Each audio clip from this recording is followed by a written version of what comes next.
नमस्कार, हर हर महादेव, जय भोलेनाथ। आप सभी का स्वागत है आपके खुद के YouTube चैनल पर जिसका नाम है चाचा के फैक्ट्स। मेरा नाम नितिन है। मैं यहाँ से फैक्ट्स, ईश्वर से जुड़े चमत्कार, रोचक पौराणिक कथाएं और तीसरी शक्ति के प्रकोप के बारे में बात करता हूँ। अगर आपके पास भी कोई किस्सा, कोई कहानी, कोई अनुभव है तो आप मेरे साथ शेयर कर सकते हो। Facebook, WhatsApp, Insta, comment section, कहीं भी जहां आपका मन करता है।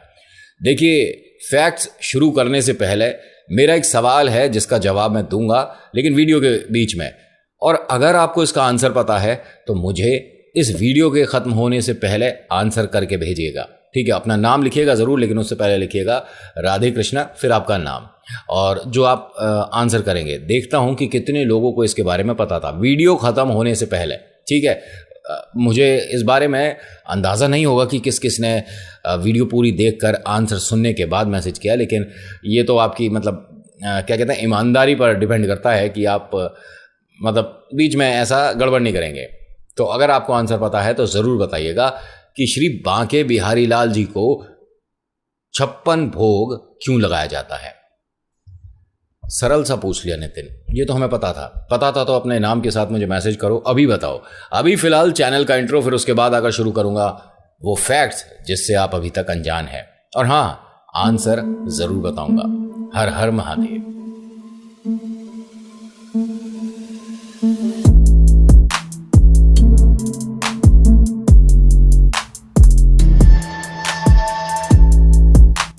वीडियो शुरू करने से पहले आप सभी से हाथ जोड़ के रिक्वेस्ट है कि अगर आपको कहानी अच्छी लगती है, फैक्ट्स अच्छे लगते हैं, मेरी मेहनत आपको अच्छी लगती है तो प्लीज़ लाइक कर दिया करिए, कमेंट में कुछ लिख दिया करिए, और अगर पहली बार आए हैं तो सब्सक्राइब ज़रूर करिएगा। मथुरा से करीब 10 किलोमीटर की दूरी पर वृंदावन है। वृंदावन भगवान श्री कृष्ण की क्रीड़ा स्थली है। यहाँ के कुंज गलियों में भगवान कृष्ण ने तमाम लीलाएं की है। इसी वृंदावन के रमण रेती में राधा और कृष्णा का बांके बिहारी मंदिर बना है। इस मंदिर की देश ही नहीं बल्कि विदेशों में भी काफी मान्यता मानी जाती है। दूर दूर से भक्त यहाँ पर आकर बांके बिहारी के दर्शन का आनंद लेते हैं और उनसे आशीर्वाद लेते हैं। इस मंदिर से जुड़ी ऐसी तमाम रोचक बातें हैं जिनके बारे में आपको शायद अभी तक नहीं पता होगा। तो चलिए, मैं अब एक एक करके आपको 10 ऐसे कमाल के फैक्ट बताता हूं जो सुनकर आपको लगेगा जरूर, क्या नितिन ऐसा वास्तव में हुआ था। सबसे पहला, तानसेन के गुरु स्वामी हरिदास ने की थी स्थापना। हाँ, सच में, बांके बिहारी मंदिर की स्थापना स्वामी हरिदास ने की थी।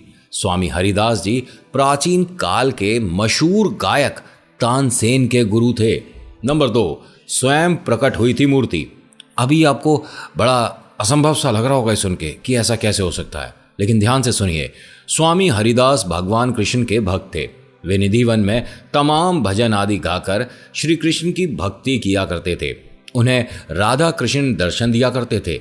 एक दिन वृंदावन के लोगों ने हरिदास जी से कहा कि वो भी राधा कृष्ण के दर्शन करना चाहते हैं। तभी हरिदास जी ने राधा कृष्ण की आराधना कर लोगों की बात उनसे कही। ध्यान व पूजन के बाद जब उन्होंने आंखें खोली तो इस मूर्ति को अपने समक्ष पाया था। तो इसका मतलब ये प्रकट हुई है। ठीक है, इसको आप कहीं से खरीद कर नहीं ला कर रखे हैं, ये अपने आप, जैसे कहते हैं ना स्वयंभू, ठीक है, वो अपने आप मूर्ति यहाँ प्रकट हुई है। नंबर 3, मंदिर बनने से पहले निधिवन में होती थी पूजा। मूर्ति प्राप्त होने के बाद स्वामी हरिदास ने शुरुआत में तो बांके बिहारी जी के निधिवन में ही सेवा की।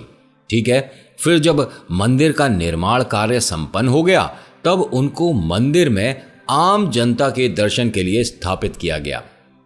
कमाल की बात है, मूर्ति के बारे में हमें ये पता ही नहीं था। मैं तो ये सोचता था कि किसी ने वास्तव में ऐसा हुनर दिखाया कि उन्हें देखकर ऐसा लगता है जैसे मूर्ति अभी बोल उठेगी। वास्तव में सच है।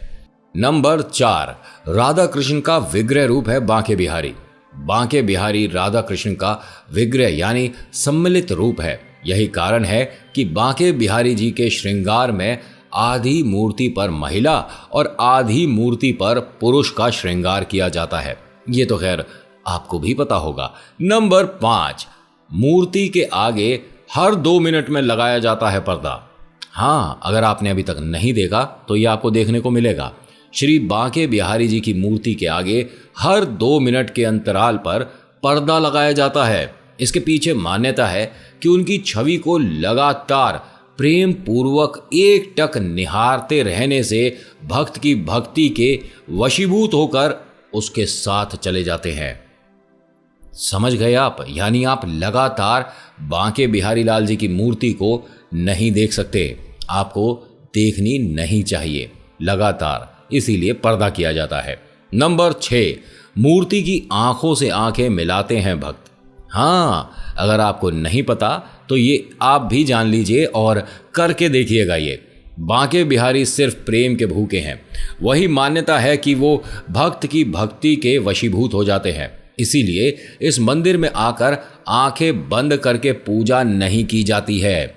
अधिकतर आपने देखा होगा ना कि हाथ जोड़ते हैं हम, ईश्वर की छवि होती है सामने, मूर्ति सामने होती है, तो हम आंख बंद करके सम्मान के तौर पर उनसे अपनी मन की बातें कहते हैं, हम उनकी पूजा अर्चना करते हैं, आंखें बंद ही होती हैं, ठीक है। लेकिन यहां बांके बिहारी लाल जी की आंखों में आंखें डालकर उन्हें निहारा जाता है। कहा जाता है कि बांके बिहारी की मूर्ति में ऐसा आकर्षण है जो भक्त को अपनी ओर खींच लेता है। उनकी आंखों से स्वयं आंसू गिरने लगते हैं। नंबर 7, विहार पंचमी के रूप में मनाया जाता है प्राकट्य दिवस। बांके बिहारी की मूर्ति मार्गशीर्ष माह के शुक्ल पक्ष की पंचमी तिथि को निधिवन स्थित विशाखा कुंड से प्रकट हुई। बांके बिहारी की प्राकट्य तिथि को हर साल विहार पंचमी के रूप में बड़े ही उल्लास के साथ मनाया जाता है। इस दिन वृंदावन में कई धार्मिक आयोजन होते हैं, आपने देखे भी होंगे। विहार पंचमी के दिन ही चरणामृत के स्थान पर भक्तों को पंचामृत बांटा जाता है, सिर्फ उसी खास दिन। नंबर 8, सिर्फ जन्माष्टमी पर होती मंगला आरती। बांके बिहारी जी के मंदिर में मंगला आरती साल में केवल एक दिन जन्माष्टमी को ही होती है। इस दिन बांके बिहारी जी के दर्शन सौभाग्यशाली को ही प्राप्त होते हैं। नंबर 9, अक्षय तृतीया पर होते हैं चरण दर्शन। जी हाँ, सही सुना आपने, बांके बिहारी जी के चरण दर्शन केवल अक्षय तृतीया के दिन ही होते हैं। मान्यता है कि इन चरण कमलों का जो दर्शन करता है उसका तो बेड़ा पार हो जाता है। और हाँ, वो जो मन में अपने बहुत सारे सवाल, चिंताएं और एक उम्मीद लेकर पहुंचता है, सब पूरी होती हैं और बड़ी से बड़ी परेशानी, बड़ी से बड़ी समस्या चुटकियों में हल हो जाती है। नंबर 10, इसीलिए कहा जाता है बांके बिहारी। मैं बताता हूं, भगवान कृष्ण को बांके बिहारी नाम स्वामी हरिदास ने दिया था। भगवान कृष्ण की हर मुद्रा को बांके बिहारी नहीं कहा जाता, बल्कि 3 कोण पर झुकी हुई मुद्रा वाले श्री कृष्ण को बांके बिहारी के नाम से पुकारा जाता है। 3 कोण यानी होठों पर बांसुरी लगाए, कदम के वृक्ष से कमर टिकाए और एक पैर में दूसरे पैर को फंसाए हुई मुद्रा में श्री कृष्ण को बांके बिहारी कहा जाता है। तो आप अब समझ गए हैं कि अगर कोई भी आपको कहता है कि ये बांके बिहारी की मूर्ति है, तो वहां आप इन 3 बातों से साफ बता सकते हो कि यहां तुम सच बता रहे हो कि झूठ बता रहे हो। खैर, अब देखिए, यहां पर फैक्ट्स तो आपने सुन लिए हैं, अब मैं आपको आंसर बताता हूं। जितने लोगों ने मैसेज किया है, सच्ची सच्ची मतलब यहां बेईमानी नहीं होनी चाहिए ना कि मतलब हमने तो नितिन आपकी वीडियो में आंसर देख लिया, सुन लिया, फिर उसके बाद मैसेज किया, तुम्हें क्या पता चल रहा है? तो मुझे तो पता वास्तव में नहीं चलेगा।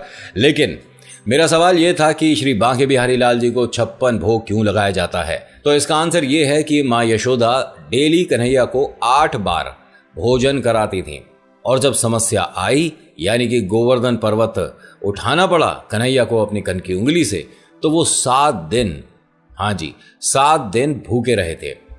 तो 8 बार खाना खिलाती थी और 7 दिन ये भूखे रहे, तो 7 8 56।